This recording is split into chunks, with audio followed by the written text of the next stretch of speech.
Hey, j'espère que vous allez bien. Aujourd'hui je vous retrouve pour une nouvelle vidéo un peu blabla. J'avais envie de faire une vidéo ask pour papoter un petit peu avec vous, vous raconter ma vie puisque je n'ai pas été très présente les derniers mois et que vous avez été très nombreux à me poser beaucoup de questions sur différents aspects de ma vie. Et du coup j'avais envie de répondre à quelques questions aujourd'hui et j'espère que cette vidéo vous plaira. Donc je vous ai demandé de me poser des questions sur Snapchat et Instagram. Je vous mettrai les liens de mes comptes en barre d'infos. Et aujourd'hui je vais sélectionner quelques questions auxquelles répondre, sachant qu'il y en a qui sont revenus très souvent. Question de Clem: coucou, quel style de musique écoutes-tu? Quels sont tes artistes favoris du moment? Alors je dirais que de façon très générale, j'écoute un peu de tout, mais surtout du rock. C'est ce que j'écoute depuis toujours, on va dire. Mais en ce moment, j'écoute de plus en plus, même si j'en écoutais déjà un peu avant, mais j'écoute de plus en plus de hip-hop et de rap. Et j'adore Post Malone. Et en un peu plus R&B, j'adore Majid Jordan. C'est vraiment génial, je vous conseille vraiment d'écouter. Une question de Laetitia: est-ce que tu aimerais avoir un animal de compagnie? Si oui, lequel? J'adorerais avoir un chat, j'en ai pas, j'ai pas d'animal de compagnie mais j'aimerais beaucoup avoir un chat. Malheureusement mon appartement est très petit puisqu'il fait 18 mètres carrés, enfin il n'est pas très petit mais il n'est vraiment pas très grand. Donc je pense que je serais trop à l'étroit avec un chat dans 18 mètres carrés, donc peut-être plus tard. Mais j'adorerais avoir un chat, ou des chats, plein de chats. Une autre question de Laetitia: est-ce que tu vas nous présenter ton nouveau copain? Alors malheureusement pour les curieux, la réponse est non, je vous présenterai pas mon nouveau copain. J'ai quelqu'un dans ma vie depuis plusieurs mois maintenant, ça se passe très bien, on est très heureux, on est très amoureux, mais malheureusement je vous présenterai pas, tout simplement parce que j'ai envie de garder ça pour moi. Je pense que vous pouvez le comprendre. Vous le verrez sans doute parfois sur mes réseaux sociaux, mais jamais vraiment, voilà, je suis même pas sûre que je posterai des photos de selfie avec lui ou quoi que ce soit, parce que j'ai pas envie de l'exposer, j'ai pas envie forcément que les gens sachent qui c'est. J'ai envie de le protéger de ça aussi un peu, je sais pas. Donc voilà, vous pouvez juste savoir que je suis très heureuse, mais effectivement je vous ferai pas de vidéo avec lui, mais vous le verrez peut-être de temps en temps sur mes réseaux sociaux. Voilà. Léonore demande: est-ce que tu vas bientôt refaire un vide dressing? Alors oui, normalement je vais en refaire et je pense que j'en referai plusieurs cette année. Donc voilà, je vous tiendrai au courant sur mes réseaux sociaux de toute façon, et je pense que ça sera plutôt à Paris, peut-être à Angers, mais c'est pas sûr. Mais à Paris, c'est sûr que j'en referai cette année. Berry BRN me dit: hello ma belle, tu sembles avoir perdu du poids, est-ce que c'était volontaire? Et si oui, tu te sens bien dans ta peau depuis? Alors vous êtes beaucoup à me faire cette remarque et pourtant moi je l'avais pas nécessairement remarqué, mais j'ai des copines aussi qui m'ont dit la même chose, que j'avais l'air d'avoir perdu du poids, et pourtant j'ai rien changé, donc non, c'est pas volontaire en fait, j'ai rien fait pour. Et là oui, effectivement je me sens un peu mieux dans ma peau. Je pense que tout simplement je fais peut-être plus attention à ce que je mange, je mange moins de viande, je mange parfois plus léger le soir aussi. Donc voilà, c'est plein de petites choses en fait, j'ai rien fait de spécial pour ça, mais je mange moins de cochonneries, moins de viande, et je fais un petit peu plus de sport aussi, donc je suppose que c'est tout ça. Je me sens bien dans ma peau, même si je me sentais pas non plus hyper mal dans ma peau avant, et de toute façon je pense que le poids c'est pas ça qui doit vous faire vous sentir bien ou pas. It's Miss Davis me demande: est-ce que tu vas mieux? Je sais que tu as eu quelques rudes épreuves à passer niveau vie privée, donc je voudrais juste savoir si tu vas mieux. Trop mignonne, merci beaucoup pour ton commentaire, ça me fait vraiment chaud au cœur de voir que tu t'inquiètes pour moi, même si tu devrais pas. Mais oui, je vais beaucoup mieux. 2017 ça n'a pas été une année facile, dans le sens où il n'est pas forcément arrivé quoi que ce soit de très grave, mais ça a été une année où voilà, où j'ai eu des douleurs, des déceptions, où voilà, j'ai dû apprendre à gérer ma tristesse tout bêtement, mon stress, des choses comme ça. Et ça a été une année difficile un peu tout le long, on va dire. J'ai eu des soucis tout le long de l'année, ça s'est jamais vraiment arrêté, mais rien de grave encore une fois, et ça n'a pas été forcément une année agréable pour ça, mais ça a été une année qui m'a beaucoup fait grandir. J'ai l'impression d'avoir beaucoup mûri, d'avoir appris et voilà, d'être plus forte en fait, de m'être forgée un peu. Et l'année s'est très bien terminée, donc voilà, maintenant je suis vraiment très heureuse et je me sens très bien, donc tout va pour le mieux pour l'instant et j'ai vraiment l'impression d'avoir grandi. J'ai l'impression que c'était une année nécessaire, même si ça n'a pas forcément été très agréable parfois. Mais voilà, j'ai grandi, je suis contente d'avoir évolué, d'avoir appris des choses et je suis prête pour une nouvelle année. Vous avez été très nombreuses à me poser des questions sur mes études et mon métier, donc je pense que je ferai une vidéo entièrement dédiée à ça un peu plus tard parce que voilà, il y a eu beaucoup de demandes quand même, mais je voulais quand même brièvement répondre dans cette vidéo parce que voilà, ça a l'air d'être quelque chose qui vous intéresse, donc je vais vous la faire courte parce que je ferai une vidéo entièrement dédiée à ça plus tard.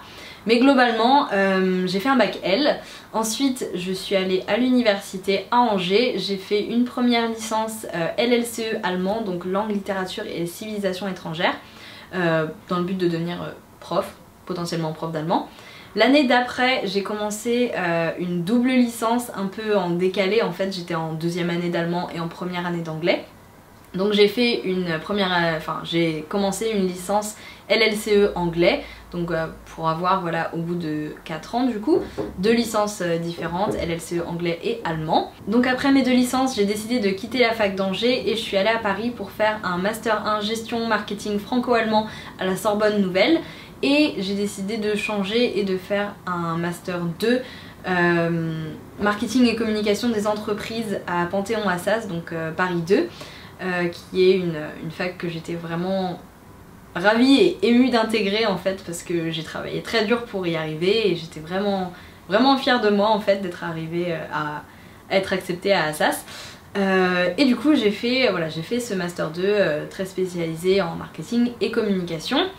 J'ai terminé mes études il y a 6 mois à peu près, puisqu'en fait ma vie d'étudiante et ma vie active ont un peu été mélangées puisque j'étais en alternance tout mon Master 2. Donc là actuellement je travaille dans une entreprise en tant que community manager et je suis dans cette entreprise depuis un peu plus d'1 an puisqu'en fait dès le début de mon Master 2 j'ai commencé à travailler à un rythme de 3 jours en entreprise par semaine et 2 jours à la fac.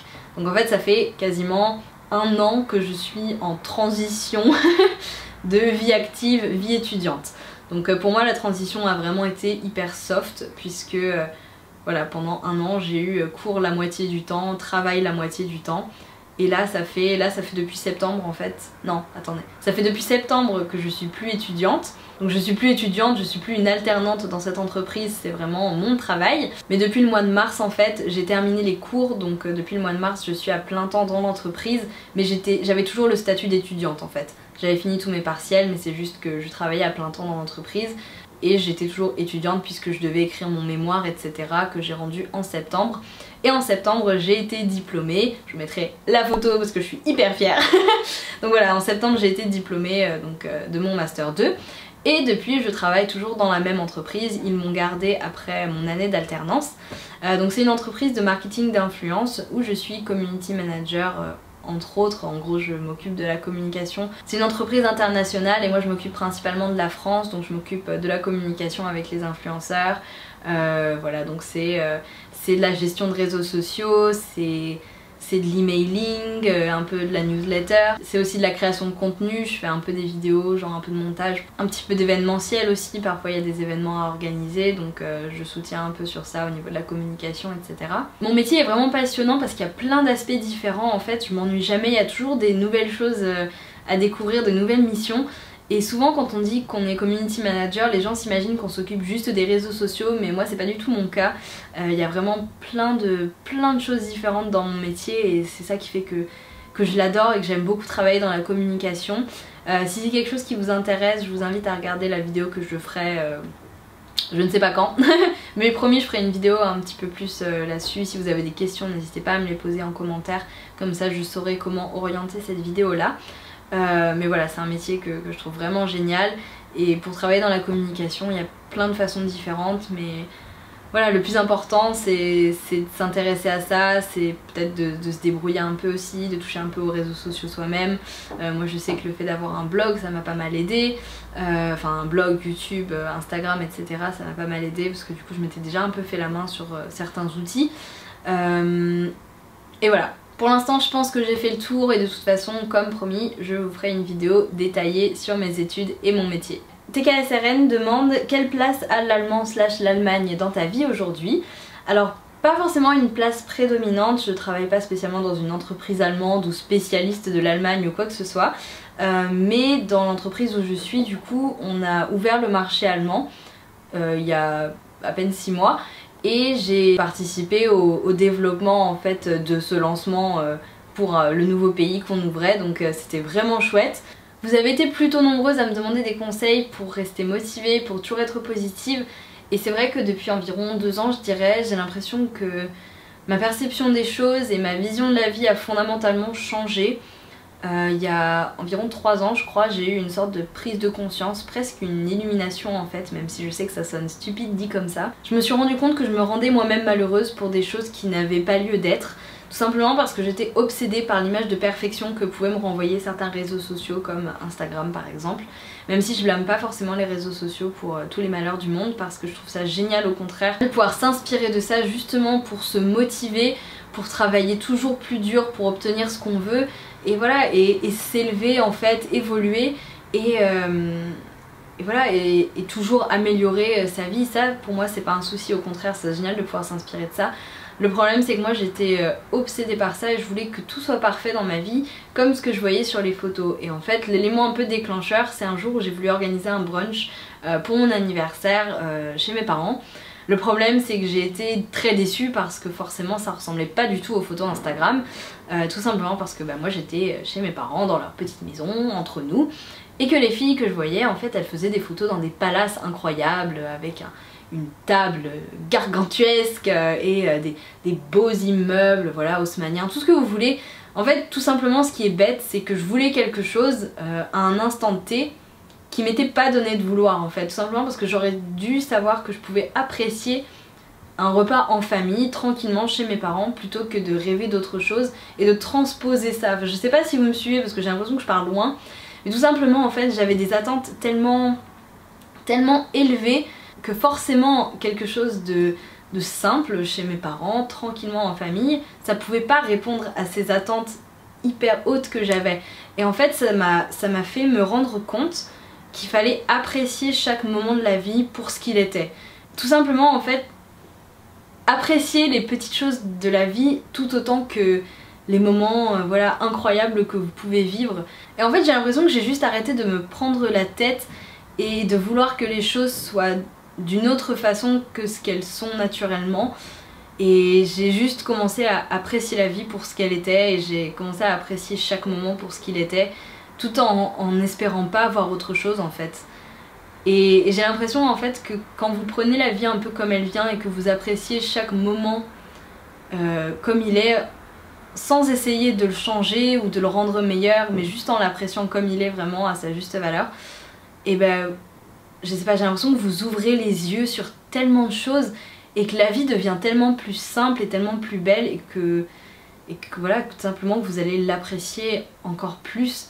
Et maintenant je me dis voilà, chaque petit moment, chaque petite chose, je l'apprécie parce que chaque moment, chaque chose a ses qualités en fait et chaque moment a sa beauté, même si c'est juste une balade, un samedi après-midi ou dîner sans chichi avec mes parents en pyjama ou quoi que ce soit.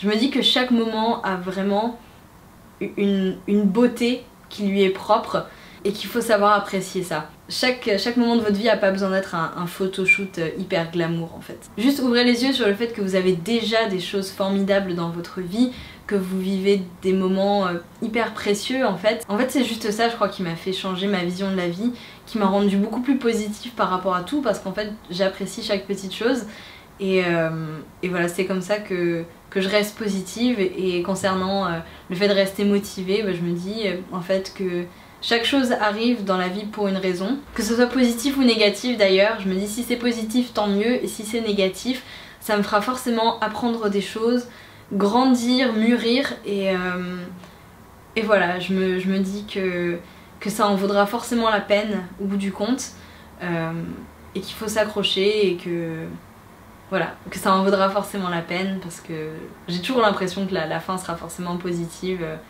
après avoir surmonté toutes les épreuves qui peuvent survenir. Charlotte me demande quels voyages sont prévus cette année pour toi.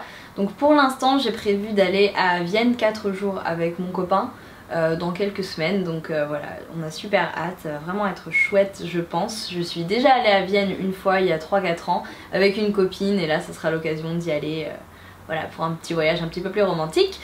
Et à part ça, pour l'instant j'ai pas vraiment prévu de voyage, mais j'aimerais beaucoup me faire une destination un peu paradisiaque en fait, juste partir au soleil.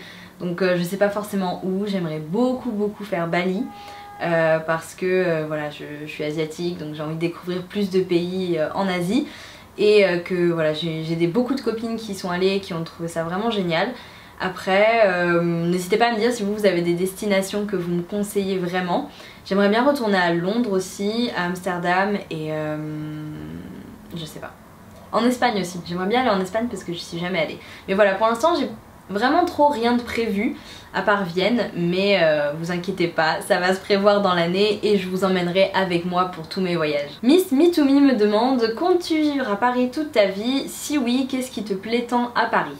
Alors, je ne sais pas du tout parce que j'ai commencé à me dire qu'il fallait arrêter de tout vouloir prévoir et me dire ma vie ça sera ça, tout en sachant que certaines choses je pourrais les contrôler et d'autres je ne pourrais pas, donc je me dis que ça sert à rien d'essayer de tout prévoir. Pour l'instant j'ai envie de rester à Paris, mais j'aimerais bien travailler quelques années à l'étranger et après honnêtement quand j'aurai 30-40 ans, je sais pas, je pense que j'aurais peut-être envie d'élever mes enfants plus à la campagne. Moi j'ai adoré grandir à courir dans les champs, voilà, c'est peut-être con et cliché, mais moi j'ai adoré avoir une enfance dans une petite ville. Après je trouve que Paris a énormément d'avantages et j'adorerais que mes enfants puissent profiter de toute la culture qu'il y a à Paris, notamment de toutes les opportunités qu'il peut y avoir. Donc pour ça je dirais que je sais pas encore, mais j'adore Paris. Pour l'instant j'ai pas encore envie de bouger, j'ai envie de rester à Paris pour l'instant ou alors de partir dans une autre capitale parce que j'adore les grandes villes, j'adore la culture qu'il peut y avoir à Paris. Voilà, j'essaye de faire un musée pratiquement toutes les semaines parce que j'adore ça et que pour l'instant comme j'ai encore moins de 26 ans, j'ai encore tous les musées gratuits.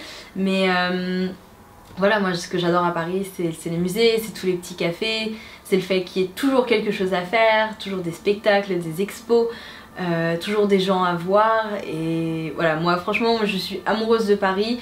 Venir habiter à Paris c'est une des meilleures décisions que j'ai prises de ma vie et je l'ai regretté à aucun moment depuis que je suis arrivée il y a plus de 2 ans. Donc voilà, non franchement je sais que beaucoup de gens n'aiment pas Paris parce que c'est grand, parce qu'il y a beaucoup de gens, parce que voilà, c'est bruyant, ça pue, je sais pas. Mais moi j'adore Paris. M-Clow me demande, coucou Camille, feras-tu un meet-up prochainement à Paris? Gros bisous, je t'adore, gros bisous à toi aussi. Et pour le meet-up, je sais pas, est-ce que vous ça vous plairait? Est-ce que vous avez envie que je fasse un meet-up à Paris bientôt? Parce que si c'est le cas, moi ça me ferait super plaisir, on peut tout simplement se retrouver dans un café et voilà, et se rencontrer ou se revoir, prendre un petit café ou un chocolat ensemble et papoter. Moi ça me ferait super plaisir, donc n'hésitez pas si vous avez envie que je fasse un meet-up à Paris à me le dire dans les commentaires. Et s'il y a pas mal de monde intéressé, bah écoutez, on s'organisera ça. Petite Louise me demande tes endroits préférés à Paris ou dans le monde. Dans le monde je pense que ça va être compliqué, donc pour l'instant on va faire à Paris parce que sinon je vais avoir beaucoup d'endroits à citer. Mais je dirais qu'à Paris les endroits que je préfère moi c'est l'est de Paris, tout le quartier autour de Charonne, Bastille, République, Nation, enfin c'est plus ou moins là où je vis en fait. Moi je vis dans l'est parisien et j'adore l'est de Paris. Après bien entendu pour se promener tout le long des quais, des fois je me promène, je vais de Concorde jusqu'à Bastille et en fait toute la promenade le long des quais de la Seine c'est vraiment génial. Surtout quand il fait beau, c'est génial. Bon après il y a beaucoup de monde quand il fait beau, mais toute la promenade le long des quais c'est vraiment top. Et sinon, non moi je vous dirais ça, je vous dirais vraiment l'est parisien, le 11e, J'adore ces quartiers là. Et voilà, c'est terminé pour cette longue vidéo Ask. J'espère vraiment que ça vous a plu, que vous vous êtes pas ennuyés parce que j'ai beaucoup papoté aujourd'hui, j'étais d'humeur bavarde. Mais voilà, j'espère vraiment que cette vidéo vous a plu. Si vous avez d'autres questions, n'hésitez pas à me les poser en commentaire, peut-être que je referai une vidéo. Et sur ce, je vous remercie encore une fois d'avoir regardé cette vidéo, je vous embrasse et je vous dis à très bientôt. Ciao!